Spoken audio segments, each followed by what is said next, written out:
So if you go under Build a Book, which is the blue section,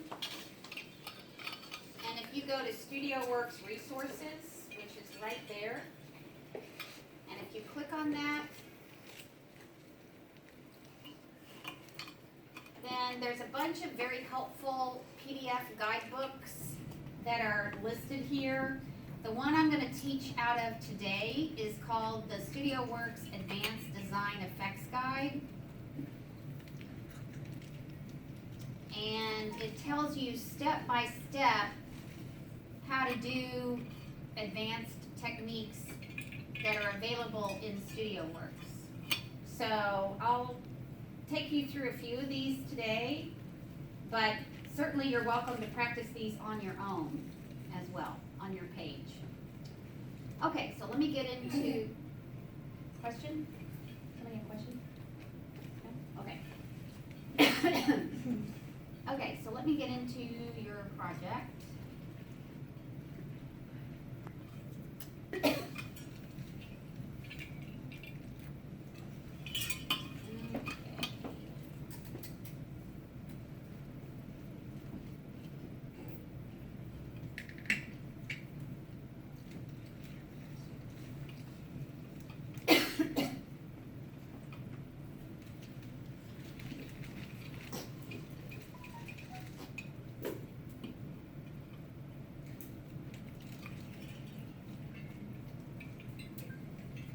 Okay, here we go.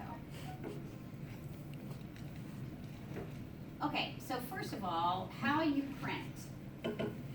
If you want to print, you'll go to the Manage tab, which is right up here. And you will click once on the thumbnail that you want to print so that it shows in page information. And then you'll come down to the lower right, and you have two choices on printing. You have faster proof and better proof. Faster proof is a low resolution PDF if you just want to print something really fast. Better proof is a high resolution PDF.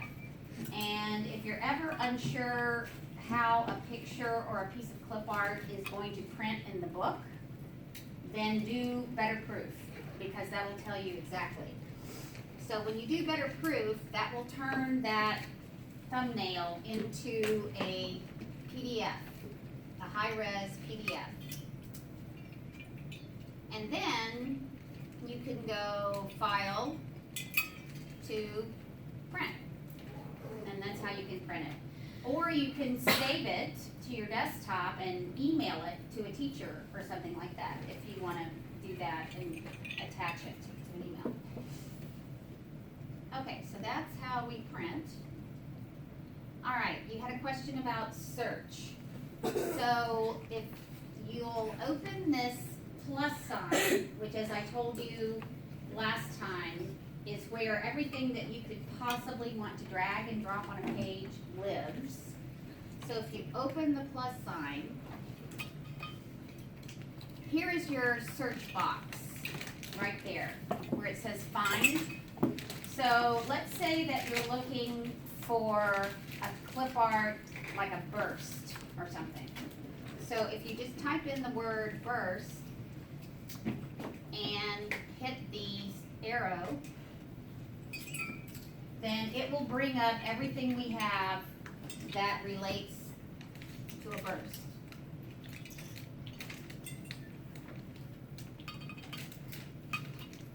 Okay? So that's how you would search. Yes? Can you do that again? Sorry. Yeah. I was taking notes on the last thing. Yeah. Okay, so let me go backward. Okay, so you would open bring up. I have a question. So from here, you can just drag the image and then drop it into the placeholder. Yes. Okay. So from here, you could draw an image placeholder of something, and then you could drag and drop. Oh, okay. And sometimes, you know, like if that didn't exactly quite fit, then you can we probably need to scale that down. So we would probably, the other thing with clip art, the other thing that you can do is you don't necessarily need an image placeholder first with clip art. So you can just drag and drop it on the page, like that. So it automatically creates a perfectly sized Do what? image placeholder.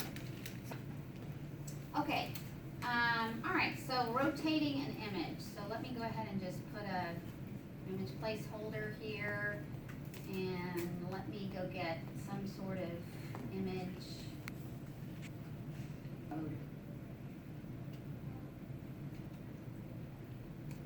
Okay, so if I wanted to tilt that or rotate that, with the image selected, I would go to Object Inspector, to Rotation. And here you could hit the arrow up or slide to the right, and you can rotate as little or as much as you want.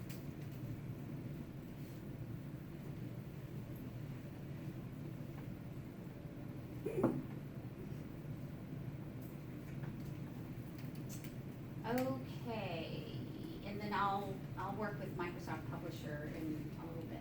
Any other questions? Did that answer everything that y'all had questions about? Anybody need to see anything again? No. So, to do some of the more advanced design techniques. So, one of the most fun things, I think, is to put a picture inside letters. And you typically use this for a headline treatment. All of these advanced design techniques that I'm going to show you today, you shouldn't use them on every single page because they would get old really fast. So you kind of save them for either a special page or a special section or something like that. Or just the sports pages. So let's think about, okay, so the first thing that I would do is I would do a headline. Now I'm gonna make this one really, really big. You probably would never have a headline this large, but I want you to be able to see it. And this effect works best with a fat font. So I'm just gonna type,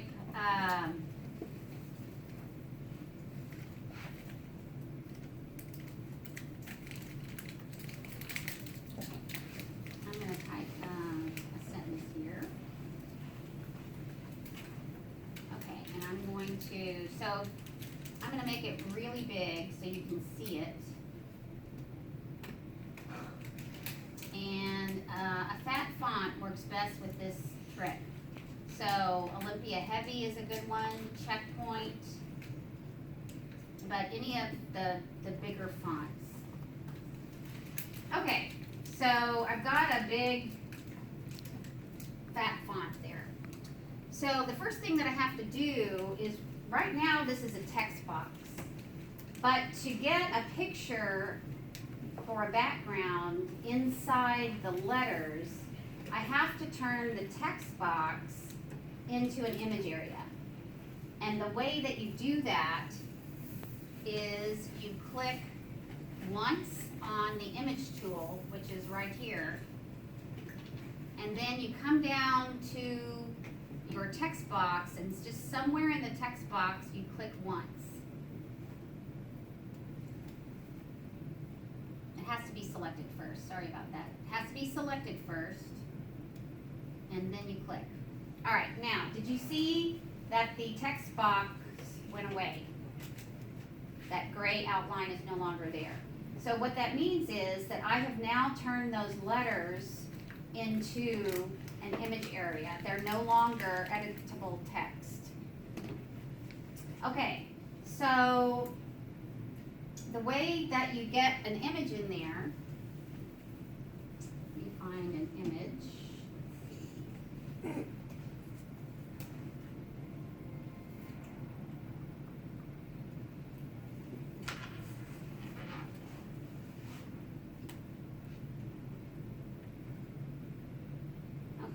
Let's use Supernova. Okay, so what you do is you drag and drop the image onto your text. And when you see that blue box appear on the text, you let go and you tell it to scale to fit. Now we're not done yet, because that just gets the image inside the box. So now we need to merge the image with the letters. And in order to do that, we're going to open the image inspector. We're going to come over to the text tab. We're going to click merge with, and we're going to click image. And now you've got the image inside the letters. Okay? If you're not crazy about how the image sits in the letters, what you can do is double click, and this black box that you see shows you the actual image size, and so you can maneuver it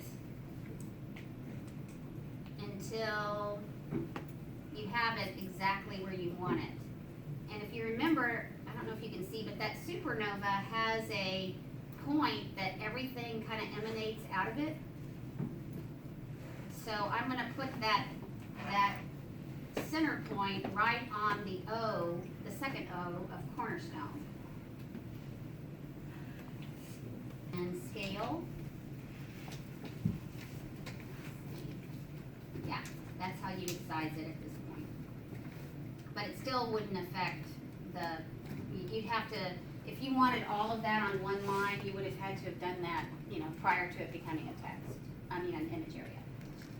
Okay, so that's how to get an image into text. Now I'm going to show you how to fill text with a gradient, a gradient color. So again, I'm going to type some sort of headline, and I am going to go ahead and set it the way that I want it to be in the font and the size. This time I'll use checkpoint.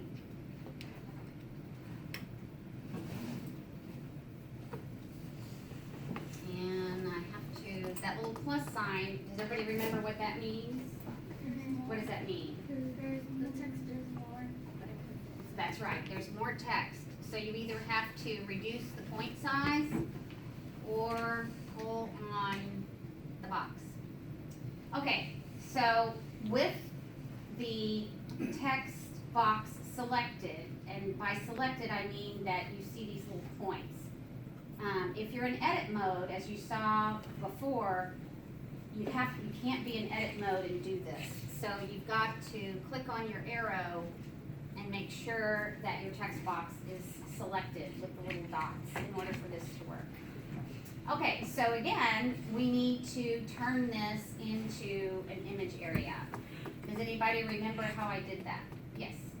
How did I do that? Put the image placeholder. Okay, click the image placeholder and then what? Put in the text box. Very good. And what do I do now? Let it go. Huh? Click that. Click. Okay, very good. So now that has been turned into an image area. Now, to fill it with color, I have to take one extra step. So I need to select this again. So I just need to click on it again so I see those points. And this time, I'm going to open Object Inspector because this is where the color is for an image or a box. So I'm going to go to Open Object Inspector, and I'm going to go to Fill, which is the second tab over. But I want a gradient. I don't want a solid color. I want a gradient color. So I'm going to click Gradient, and I'm going to pick a start color, and I'm going to pick a different end color. Okay, so that's a gradient. You have a start color and you have an end color. So now I need to put that color inside the letters. And that all happens in the image inspector. So I'm going to close up the object inspector. I'm going to go back to the image inspector. I'm going to come over to text. And this time I'm going to do merge with color is inside the letters. Okay? All right. Now I'm going to do an effect called the spotlight effect.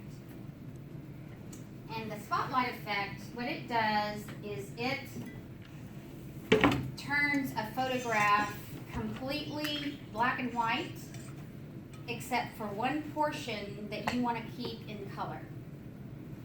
So what I need to do first is I'm going to draw an image placeholder, and I'm going to use one of these backgrounds. I think I'll use the earth background. Let me make this a little wider. Okay, so I'm going to drag and drop this picture of the earth, tell it to scale to fit. Okay, so there I have a picture of the earth. Okay, so the first thing I need to do is I need to make a copy of this. So while it's selected, I'm going to click the copy icon, which is the double pieces of paper to the right of the scissors. I'm going to copy it, and then I'm going to paste it, which is the icon to the right of copy. Oops. I don't want to do that. Let me try again. There we go. So now I have two. Okay, so the copied image, I'm going to make it black and white. So to do that, I come over to the image inspector, and this time I'm going to go to the effects tab, and I'm going to tell it to grayscale. Grayscale means turning it black and white. So when I click grayscale, that changes it from a color picture to a black and white picture. Now what I'm going to do is I'm going to cut out, if you will, the part of the black and white photo that I want to remain in color. And the part that I'm going to cut out of the black and white photo is the world. So what I need to do that is I need to come over to my shape tools. And I need to pick a shape tool that is most closely the shape of the world. And this is going to be the ellipse tool, right? Because it's essentially a circle. So I'm going to click on the ellipse tool, and I'm going to come over to my world on the grayscale, and I'm going to draw a circle, and I'm going to click on my arrow tool, and I'm going to pull on the points so that the circle most closely matches the world.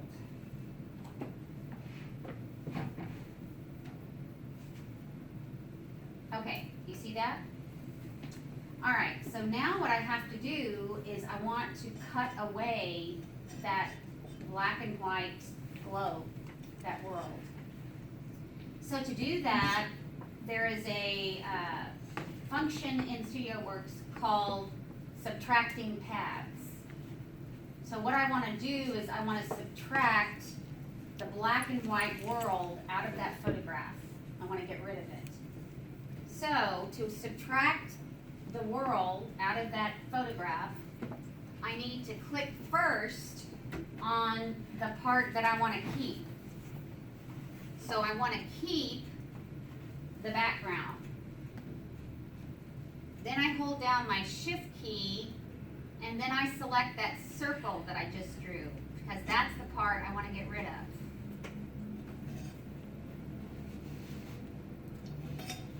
Oh, I may have to zoom in to do this.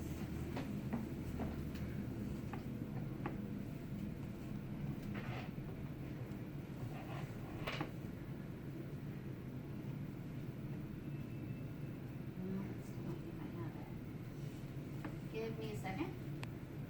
And so you get what you need, you select what you need, because that thin line of the circle is not very big.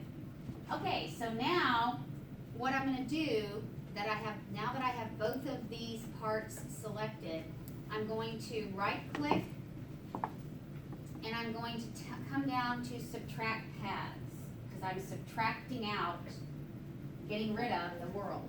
So I'm gonna click subtract paths and the world goes away. Okay? Now what I'm gonna do is I'm gonna slide over the black and white copy to the color photo. And then, once I'm happy with the placement, I'm going to draw an imaginary circle or square around both pieces. I'm going to right click and I'm going to group them. So now they become one piece.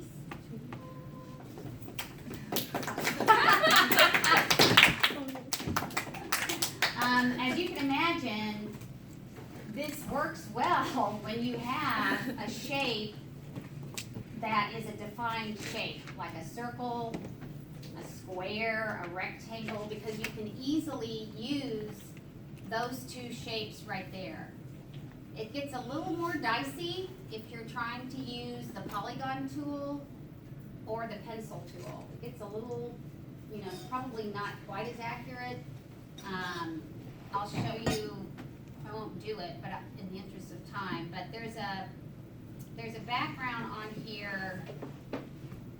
Well, for instance, the palm tree would be really difficult. I mean, you could probably do it with the pencil tool, but it would take you a while to draw around that. Another example would be, let's see, the baseballs are pretty cool. I've done this trick with the baseball before, and that's pretty cool.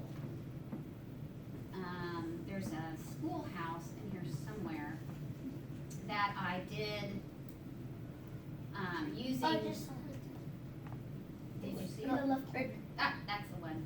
Yeah, so I have, in the past, I have used this,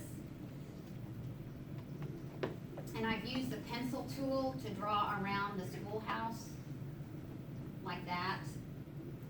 And again, the deal with the pencil tool and the polygon is you do have to close them up so that they become a solid shape.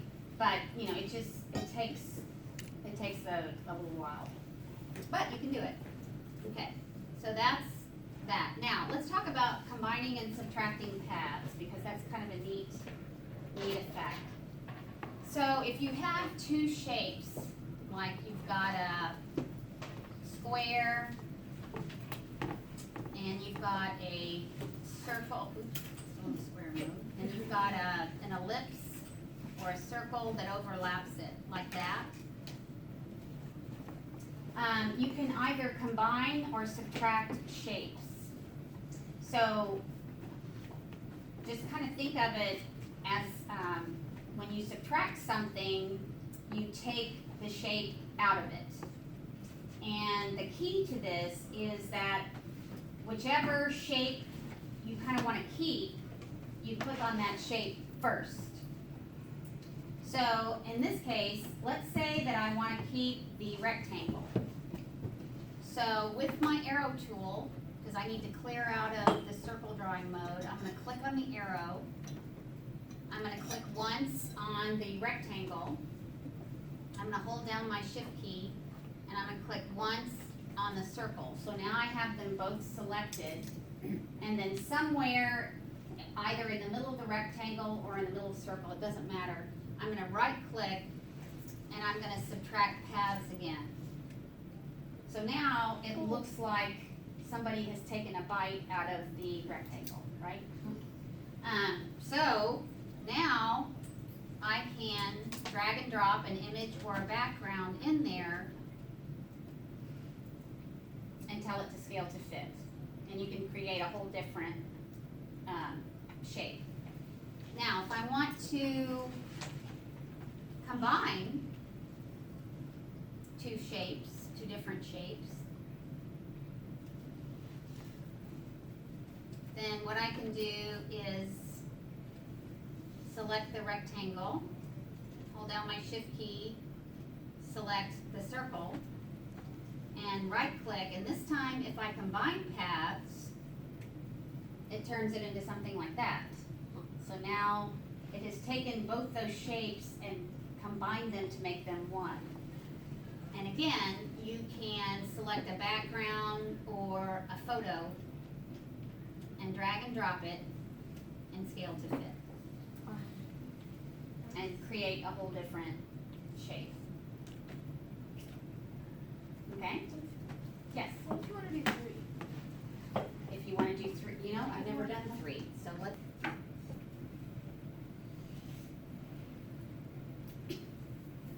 Okay, so if I select them all,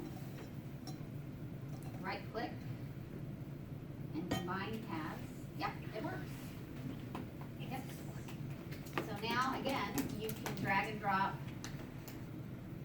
an image or a background and tell it to scale to fit.